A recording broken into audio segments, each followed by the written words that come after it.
Purpose, fulfillment, joy, and you.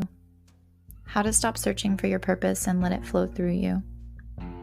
Welcome to episode 1 of the Spiritual 9 to 5 podcast, hosted by myself, Marie Groover of The Corporate Psychic. It's a short one, and today I'm going to share a story with you to illuminate the importance of allowing ourselves to be in order to find and embody and fulfill our purpose in this life.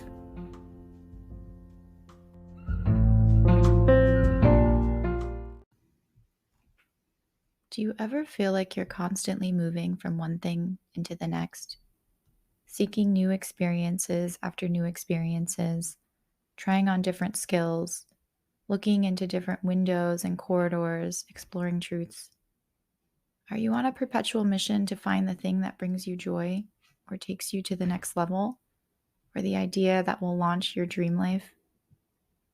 And if you do you sometimes feel like you're on the cusp of it? Like what you're doing is close but not quite, and yet you still have no idea what quite exactly means or is? If this resonates at all, I'm with you. I feel you, I get it.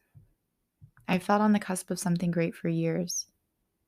And for years, I've been on a ceaseless mission to illuminate what exactly it is that lights me up, that thing that I should be doing, that thing that will engulf me with fulfillment and wild success. There was a time when an old friend said to me once, "You are extraordinary. Don't choose what's ordinary." And I felt it, or I felt the cusp of it. I felt that I was so close, but I didn't know what extraordinary was or what extraordinary could be. The truth was, I didn't yet know how to access the extraordinary within myself. And I didn't know because I was looking everywhere else.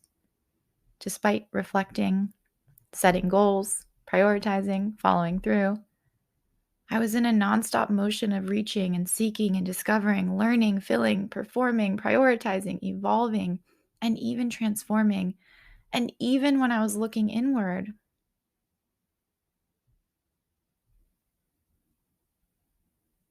I was still moving constantly. And I will say, it is extraordinary the amount of things that one can accomplish when one is consistently growing. But there is a difference between being busy and being productive. A boss once said this to me. And busyness can also mask itself in the look and feel of productivity. You can accomplish so many things and you can have huge impact. But be actually being busy instead of productive in the ways that you mean to be. To the outside world, it might look like you're doing so much, but you might still not be connected to who you are. So, while I was in cycle after cycle of massive growth and transformation, of knowing myself deeper and deeper, of interacting with the world more and more peacefully and with ease, I still didn't feel any closer to knowing what the fuck I was here on this planet to do. I didn't know what made me extraordinary, what I was supposed to be dedicating myself to, where I was meant to go. Then I stopped reaching, and I allowed myself to settle into the person that I had become, into the life that I built, that I really loved, still love, by the way, into the things that truly brought me joy, and away from the things that felt like obligations. I allowed myself to just be in whatever was. I stopped making plans. I stopped planning completely. I stopped saying yes if I didn't mean yes. And I didn't share what I was doing or working on. I didn't explain myself, not to anyone, not even to my partner. And let me tell you, for someone on a path of constant growth and development, of travel and big life experiences, of transformative life experiences, someone who has never been afraid to completely start life all over again, it feels really scary to settle down. For this type of person, for someone like me, to be stuck or stagnant was never an option. And yet, sometimes when we stop looking for the thing that we spent hours, days, months, years, lifetimes trying to find, it presents itself in a way that was so obvious that we have to question what we were looking for all along. And we also have to find that every single moment that led to this one had to have happened for the light bulb to flicker on. That's what happened for me. In 2021, I didn't quit my job. I didn't break up with my boyfriend.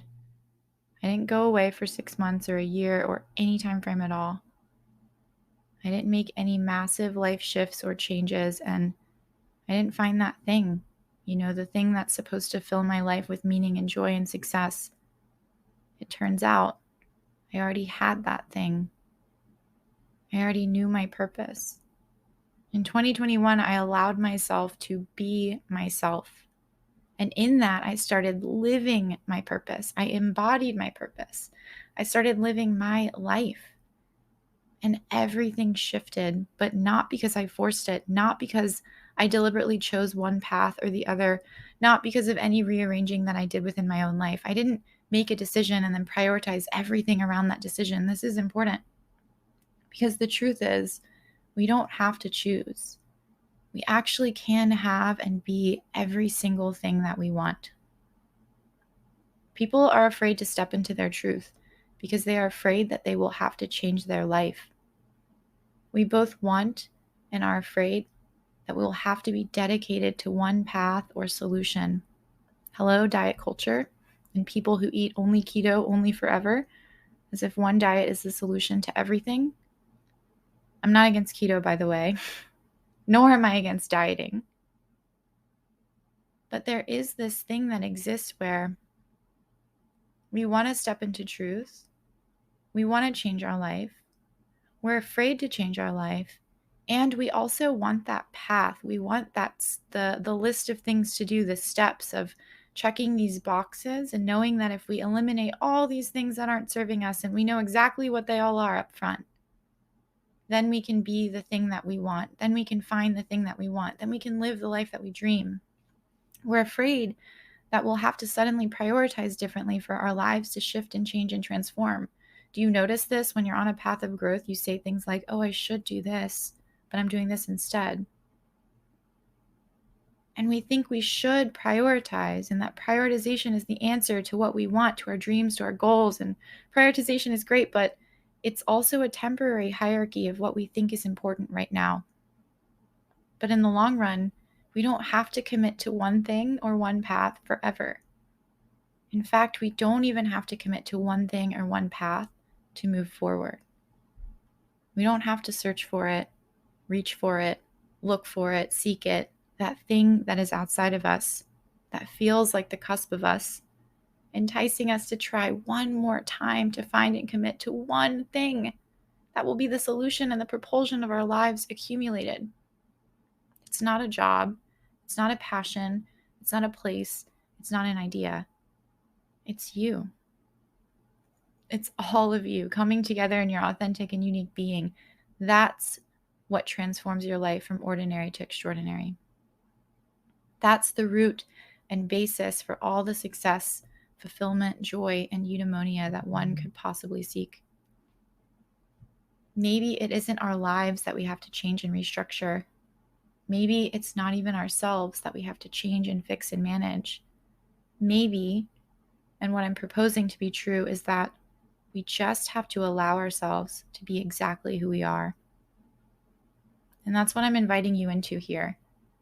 Gone are the days of choosing one thing that doesn't even exist within us. One diet, one career, one partner even.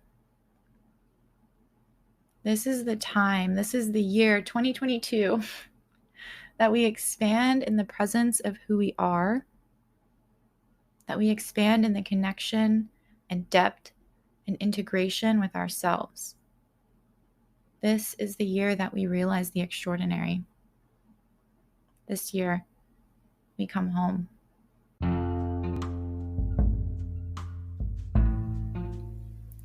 If you want to walk with me on this journey, I invite you to keep listening right here on the Spiritual 9 to 5 podcast for more stories, learnings, and invitations into self.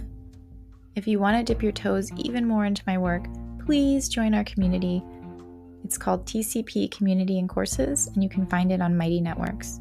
You can also follow me on Instagram at thecorppsychic, or go big on yourself and sign up for a mentorship to work one-to-one. Wherever you are, I hope to meet again, maybe next week, right here. Thank you for listening. I'm honoring you, and with gratitude, good day.